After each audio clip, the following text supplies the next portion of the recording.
네, 우리는 지난 시간을 통해 여호수아서 1장 1절 말씀과 또 여호수아서 1장 2절부터 9절까지의 말씀을 살펴보았습니다. 오준석 목사님께서 1장 1절 말씀을 통해서 여호수아서 개간에 대해서 먼저 알려주셨습니다.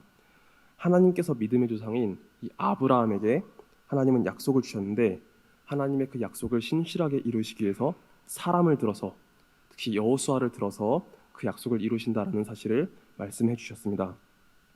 그리고 지난 시간 김종민 목사님께서 나누신 그 여호수아서 1장 2절부터 9절의 말씀을 보면서 우리는 여호수아가 처해 있던 이 상황에 대해서 살펴보았습니다. 여호수아는 이스라엘의 지도자였던 모세의 뒤를 이어서 그 후임자가 되었습니다. 그런데 여호수아는 이전에 모세의 수종자로서 모세의 사역을 곁에서 바라보았기 때문에 굉장한 부담감을 안고 있었습니다. 나는 내 전임자였던 모세만큼 하나님의 말씀을 따라 잘 감당할 수 있을까? 200만이 넘는 이스라엘 백성들을 잘 인도할 수 있을까? 라는 그런 부담감과 두려움에 여호수아는 사로잡혀 있었습니다. 이런 여호수아에게 하나님은 말씀하시며 담대하라.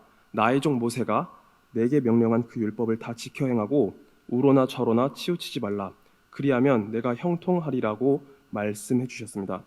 하나님은 두려움에 사로잡혔던 여호수아에게 담대한 마음을 주시고 그가 하나님의 말씀을 따라서 간다면 모든 문제가 형통케 되리라고 말씀해 주셨습니다. 하나님은 하나님께서 주신 그 약속을 이루시기 위해서 우리 사람을 들어서 사용하시는데 하나님께서 택한 그 사람이 하나님의 말씀을 따라갈 때 주께서 그 길을 보호하시고 지키신다는 사실을 우리가 알 수 있었습니다.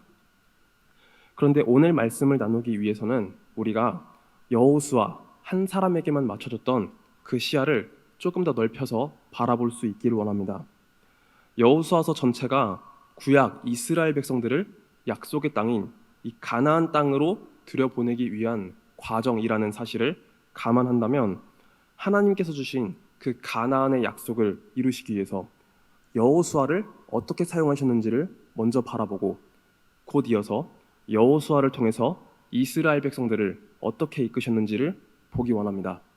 다시 한번 정리해서 말씀드리면 여호수아에게만 맞춰졌던 그 초점을 조금 더 넓혀서 하나님께서 여호수아를 통해 이스라엘 백성들을 어떻게 이끄셨는지 이 민족 전체를 어떻게 준비시키셨는지를 오늘 본문을 통해 보기 원합니다. 한 사람을 넘어서 민족 전체에게 역사하시는 그 하나님의 일을 보기 원하는 것입니다.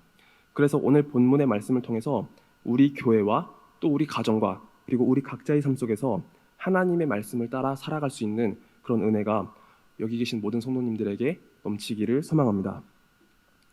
오늘 본문 10절 말씀을 보면 이에 여호수아가 백성의 관리들에게 명령하여 이르되 라고 나타납니다. 하나님은 9절까지의 그 말씀 속에서 지도자 여호수아를 세워주셨다면 이제 그 지도자를 통해서 민족 전체에게 하나님의 말씀이 들려지게 하십니다. 하나님께서 여호수아에게 말씀하시고 이제 여호수아는 백성의 관리들에게 하나님의 말씀을 전함으로써 전체 이스라엘 백성들이 하나님의 뜻대로 걸어가도록 준비시키시는 것이죠. 백성의 관리들에게 명령한 내용은 다음과 같습니다. 너희는 양식을 준비하라. 사흘 안에 요단을 건너 하나님께서 말씀하신 땅으로 들어가라 라고 명령했습니다. 즉 바꾸어 말하자면 전쟁을 치를 준비를 마쳐라 라고 하는 것입니다. 지금 이스라엘 백성들이 처한 이 상황은 단순한 상황이 아니었습니다. 이제 곧 가나안 민족과 전쟁을 코앞에 둔 상황이었습니다. 하나님의 말씀을 따라서 가나안을 정복하기 위해 기나긴 전쟁을 이어나갈 충분한 양식이 있어야 하고 백성들의 마음을 모두 한 곳으로 집중시켜야 합니다. 그런데 지금까지 이스라엘 백성들은 광야에서 사는 동안 하나님께서 내려주신 그 만나를 먹으며 살았습니다. 만나를 먹기 위해서는 백성들이 준비할 것이 아무것도 없었습니다. 출애굽기 16장 이후에 그 만나와 메추라기 사건으로부터 이스라엘 백성들은 만나를 보면서 하나님께서 우리에게 일용할 양식을 공급해 주신다라는 이 사실 하나만 믿으면 됐습니다. 만나가 내려올 때는 그저 광야라는 이 최악의 조건 속에서도 하나님께서 돌보신다는 믿음 하나면 충분했습니다. 하지만 이제 가나안 땅을 눈앞에 둔 지금의 상황은 다릅니다. 가나안 땅에 발을 내디디면 더 이상 하늘에서 만나가 내리지 않습니다. 백성들은 하나님께서 약속하신 그 가나안의 복을 누리기 위해서 이제 그 땅의 소산을 일구고 또 그 땅에 난 곡식을 먹어야 했습니다. 그래서 만나가 그칠 것에 대해서 대비를 하면서 전쟁 준비를 해야 했던 것입니다. 이렇게 급변하는 상황 속에서 여호수아는 모든 이스라엘 백성들이 하나님께서 주신 그 약속을 향해 걸어갈 수 있도록 이끌어야 했습니다. 200만이 넘는 백성들이 하나님의 약속을 향한 이 여정을 온전하게 걸어갈 수 있도록 모든 관리들을 불러 모으며 하나님의 명령을 전했던 것이죠. 자, 그러면 오늘 나누는 이 여호수아서의 말씀을 오늘 우리들의 상황 속에서 어떻게 적용시킬 수 있을까요? 구약시대 이스라엘 백성들의 모습은 그리스도 안에서 완전히 성취될 그 하나님의 약속을 위해 걸어가는 교회의 모습으로 비춰볼 수 있습니다. 물론 구약에서 나타나는 것들은 분명히 불완전한 요소가 있습니다. 예수님은 하나님의 아들로서 아버지께서 주신 그 약속을 궁극적으로 성취하시고 이루시지만 구약의 일들은 주님 안에서 성취될 그 모든 일들의 그림자가 되기 때문입니다.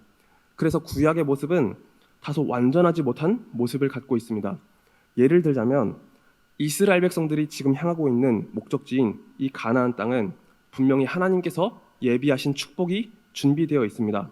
하지만 가나안의 축복은 영원하지 못했습니다. 이스라엘 백성들이 가나안 땅에서 범죄함으로 인해 하나님의 징계와 심판을 받기도 했기 때문입니다. 그래서 이스라엘 백성들은 가나안 땅에서 항상 복과 안식을 누렸던 것은 아니었습니다. 반면에 그리스도 안에서 우리에게 예비된 저 천국은 영원합니다. 천국에서는 더 이상 슬픔이나 고통이 없습니다. 죄로 인해 망가진 이 땅의 아픔과 그 슬픔이 더 이상 존재하지 않습니다. 그래서 그리스도 안에서 완성되는 그 천국의 구원은 완전하지만 구약의 모습들은 일종의 그림자로서 역할을 하고 있는 것입니다. 그래서 히브리서 기자는 구약의 지도자였던 여호수아와 약속의 성취자이신 하나님의 아들 예수 그리스도를 비교하면서 다음과 같이 말씀을 전했습니다. 히브리서 4장 8절부터 9절입니다. 제가 말씀을 읽도록 하겠습니다. 만일 여호수아가 그들에게 안식을 주었더라면 그 후에 다른 날을 말씀하지 아니하셨으리라. 그런즉 안식할 때가 하나님의 백성에게 남아있도다. 아멘. 그렇습니다. 여호수아를 통해 이룬 안식은 불완전한 모습을 갖고 있지만 우리에게는 하나님의 아들 예수 그리스도를 통해서 이루실 완전한 안식이 기다리고 있습니다. 그런데 구약 백성들은 비록 그 완전하지 않은 안식을 향해 걸어가고 있지만 그 모습은 신약 시대의 교회의 모습을 비춰주고 있습니다. 그 근거로 사도행전 7장 38절에서 구약의 이스라엘 백성들을 향해서 광야 교회라고 일컫는 것을 우리가 볼 수 있습니다. 제가 사도행전 7장 38절 말씀을 읽겠습니다.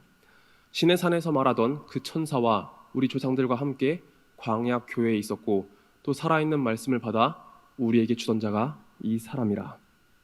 이미 구약 백성들은 하나님의 부르심을 받은 하나의 교회로서 여겨졌다라는 사실을 우리가 알 수 있습니다.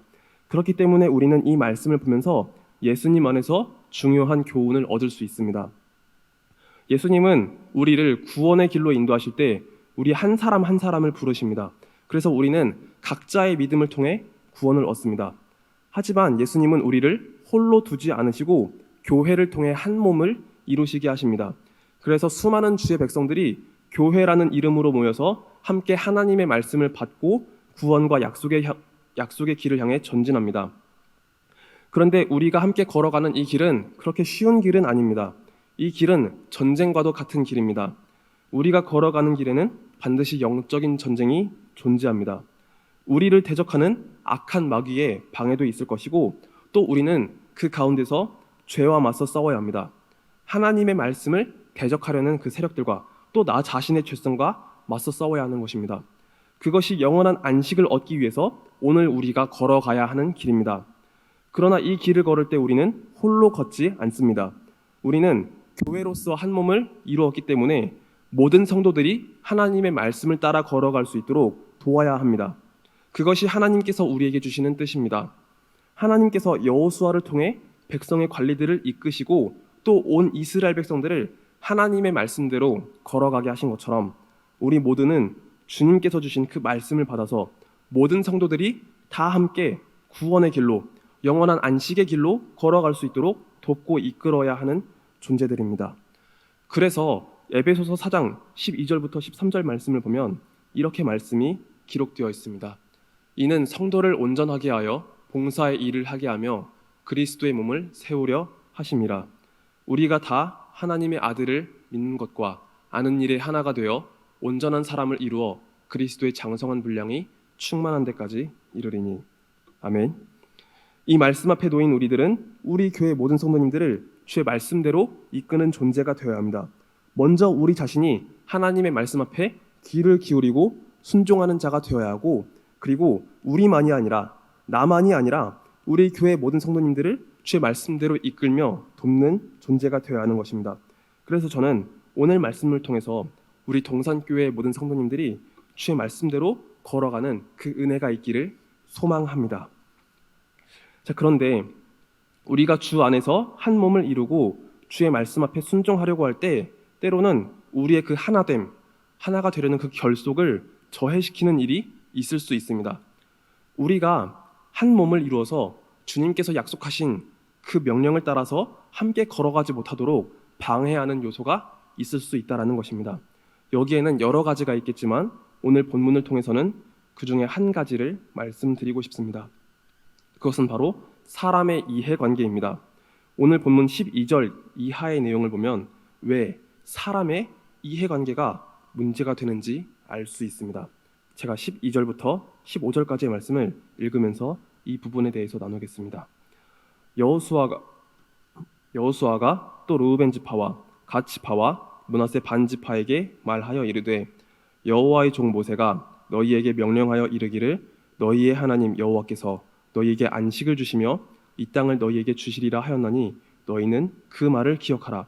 너희의 처자와 가축은 모세가 너희에게 준 요단 이쪽 땅에 머무르려니와 너희 모든 용사들은 무장하고 너희의 형제보다 앞서 건너가서 그들을 돕되 여호와께서 너희를 안식하게 하신 것 같이 너희의 형제도 안식하며 그들도 너희의 하나님 여호와께서 주시는 그 땅을 차지하기까지 하라. 그리고 너희는 너희 소유지 곧 여호와의 종 모세가 너희에게 준 요단 이쪽 해 돋는 곳으로 돌아와서 그것을 차지할지니라. 아멘. 여호수아가 전체 이스라엘 12지파 중에서 특별히 르우벤 지파, 갓 지파, 므낫세 반 지파를 불러다가 이야기합니다. 여호수아는 왜 갑자기 이 두 지파 절반을 불러서 이야기했을까요? 우리가 이 부분을 알기 위해서는 민수기 32장의 말씀을 함께 바라보아야 합니다. 민수기 32장 1절 그리고 4절부터 5절까지의 말씀을 한번 같이 보도록 하겠습니다. 우리 한번 말씀을 같이 읽겠습니다. 르우벤 자손과 갓 자손은 심히 많은 가축대를 가졌더라. 곧 여호와께서 이스라엘 회중 앞에서 쳐서 멸하신 땅은 목축할 만한 장소요 당신의 종들에게는 가축이 있나이다. 또 이르되 우리가 만일 당신에게 은혜를 입었으면 이 땅을 당신의 종들에게 그들의 소유로 주시고 우리에게 요단강을 건너지 않게 하소서. 민수기 32장의 이 말씀은 아직 모세가 하나님 곁으로 떠나기 전에 주어진 말씀입니다. 모세가 아직 이 땅에 살아있을 당시 이스라엘 백성들은 약 40년이라는 시간에 걸쳐서 요단강 동쪽까지 도착했습니다. 그런데 광야길은 사실 40년이라는 시간이 걸려서 도착할 땅은 아닙니다. 그 당시 사람들의 발걸음을 기준으로 해도 아무리 멀어도 몇 달이면 걸어갈 수 있는 길이었습니다. 그러나 이스라엘 백성들이 40년이라는 세월 동안 광야를 방황하다가 겨우 요단강 동쪽에 도착했던 이유는 바로 이스라엘 백성들의 불신앙과 불순종 때문이었습니다. 민수기 13장에서 가나안 땅을 코앞에 두고 있는 이 가데스 바네아라는 지역에서 12정탐꾼을 보냈다가 그 중에 10정탐꾼이 불신앙의 말을 퍼뜨렸고 모든 백성들이 그 말에 동요되었습니다. 그래서 하나님의 말씀을 모든 백성들이 거스르고 또 모세와 아론을 죽이려고 했습니다. 안 그래도 하나님의 말씀을 제대로 믿지 못하고 계속 하나님의 진노를 자초했던 이스라엘 백성들이었는데 가데스 바네아 사건을 통해서 그 불신앙의 정점을 찍어버렸습니다. 그 대가로 수많은 백성들이 죽임을 당했고 40년 동안 광야를 방황하게 되었습니다. 그런데 40년이 지나서 출애굽 1세대가 다 죽었고 모세와 여호수아, 갈렙 그리고 출애굽 2세대는 드디어 40년이 지나서 요단강 동쪽에 도착했습니다. 이제 요단강만 건너면 가나안 땅에 들어갈 수 있었습니다. 그런데 여기서 르우벤 지파, 갓 지파, 므낫세 반 지파가 이야기합니다. 요단강 동쪽에 있는 땅을 주십시오. 이곳에 있는 땅은 가축을 기르기에 좋은 땅이니 이곳을 주십시오라고 이야기를 했던 겁니다. 여기까지만 들으면 이 이야기가 확 와닿지 않을 수 있지만 지도를 보면 이것이 왜 문제가 됐는지 더 잘 느끼실 수 있으리라 믿습니다. 여러분은 이 지도에서 갈릴리 호수와 사해가 보이십니까? 네, 조금은 작게 표시가 되어 있지만 북쪽에 있는 조그만 이 호수로 표시되어 있는 것이 갈릴리 호수이고요. 그리고 아래쪽에 이 물줄기가 보이는 것이 사해 지역입니다. 그런데 갈릴리 호수와 그 사해를 잇고 있는 곳이 바로 요단강입니다. 하나님께서 본래 가나안 땅을 약속하실 때 이 요단강 너머에 있는 강 서쪽을 포함해서 말씀하셨습니다. 그래서 하나님께서 주신 그 약속을 완전히 이루기 위해서는 이 요단강을 넘어가야 했습니다. 요단강을 건너서 그 강 너머에 있는 가나안 족속과 싸워서 성읍을 차지해야 했습니다. 그런데 강을 건너가 보기도 전에 르우벤 지파, 갓 지파, 므낫세 반 지파는 모세에게 요구했습니다. 요단강 동쪽 땅이 가축을 기르기에 좋으니 여기를 주십시오. 이 말은 하나님의 약속보다 나의 이익이 더 중요하다는 말이었습니다. 이 말은 그 당시 모세의 분노를 일으키기에 충분했습니다. 요단강을 건너기도 전에 두 지파 절반이 요단강 동쪽 땅을 차지하고 자신들의 이익만 챙기기 시작한다면 나머지 모든 지파의 사기는 불 보듯이 땅바닥으로 떨어질 것입니다. 제대로 된 전쟁을 치러보기도 전에 이미 다른 지파들은 전쟁에 대한 의욕을 잃고 서로 분열하기 시작할 것입니다. 그렇게 된다면 약 40년 전에 가데스 바네아에서 벌어진 그 비극의 현장이 또 한 번 찾아올 수 있었습니다. 모든 백성들이 분열하고 하나님의 약속을 향해 온전히 걸어가지 못할 수 있는 그 상황이 벌어질 수 있었던 것입니다. 그래서 모세는 민수기 32장 6절에서 너희의 형제들은 싸우러 가거늘 너희는 여기서 앉아 있고자 하느냐라고 강하게 추궁했습니다. 르우벤 지파와 갓 지파, 므낫세 반 지파는 결국 모세의 그 강한 추궁 앞에 처자와 가축들은 여기에 두더라도 자신들은 전쟁에 참여하겠다고 말했습니다. 그 조건으로 모세는 요단강 동쪽 땅을 배분해 주겠다고 했습니다. 이제 모세는 떠났습니다. 이제 그 지도권은 여호수아가 뒤를 이어서 받았습니다. 그래서 여호수아는 다시 한번 르우벤 지파와 갓 지파, 므낫세 반 지파에게 확답을 받으려고 했던 것입니다. 너희도 함께 가서 이 전쟁에 참여하라. 이 전쟁에 참여해서 다른 형제들도 하나님의 안식을 얻도록 싸워라 라고 전했습니다. 이때 두 지파 절반은 여호수아의 명령에 따랐고 하나님의 말씀 앞에 순종하겠다고 선언하였습니다. 우리는 요단강 동쪽 지파에 대한 이야기까지 살펴보았습니다. 하나의 공동체, 한 민족으로 부르심을 받은 이스라엘 12지파에도 이렇게 서로 다른 생각을 가진 사람들이 있었습니다. 서로 다른 이해관계를 갖고 있었습니다. 오늘날에도 예수님의 이름으로 모인 이 교회 공동체 가운데 우리는 때로 서로 다른 이해관계를 갖고 있을 때가 분명히 있습니다. 그런데 주의 이름으로 모인 이 교회 안에서 자신의 이해관계만 추구하며 살다 보면 그 결과는 어떻게 될까요? 그것 때문에 때로 형제의 믿음을 상하게 하고 또 교회 안에서 분열과 대립을 일으킬 수 있습니다. 나의 이익만 쫓다 보면 그것으로 인해 타인의 마음과 신앙에 걸림돌을 제공할 수 있습니다. 그래서 이런 이기적인 마음은 때로 공동체의 결속을 약화시키고 와해시킬 수 있는 그런 원인이 될 수 있습니다. 이럴 때 우리는 나의 것만 주장해서는 안 됩니다. 내 옆에 있는 형제들의 믿음을 살펴보고 함께 주의 말씀을 따라 그 약속을 따라 걸어갈 수 있어야 합니다. 여호수아는 두 지파 절반에게 15절에서 이렇게 권면합니다. 여호와께서 너희를 안식하게 하신 것 같이 너희의 형제도 안식하며 그들도 너희의 하나님 여호와께서 주시는 그 땅을 차지하기까지 하라. 그리고 너희는 너희 소유지 곧 여호와의 종 모세가 너희에게 준 요단 이쪽 해 돋는 곳으로 돌아와서 그것을 차지할지니라. 여러분, 우리가 하나님께서 주신 그 은혜를 누리기 원하고 하나님께서 주신 그 복과 안식을 얻기 원한다면 마찬가지로 우리 곁에 있는 형제 자매들도 하나님의 말씀대로 세워질 수 있도록 도와야 합니다. 그래서 우리는 나의 유익만을 좇는 것이 아니라 우리 모두가 하나님께서 주실 그 안식, 그 약속을 얻도록, 그 은혜를 얻도록 힘써야 합니다. 이제 17절과 18절 말씀을 나누며 요단강 동쪽 지파가 어떻게 대답했는지를 살펴보겠습니다. 제가 말씀을 읽겠습니다. 우리는 범사에 모세에게 순종한 것 같이 당신에게 순종하려니와 오직 당신의 하나님 여호와께서 모세와 함께 계시던 것 같이 당신과 함께 계시기를 원하나이다.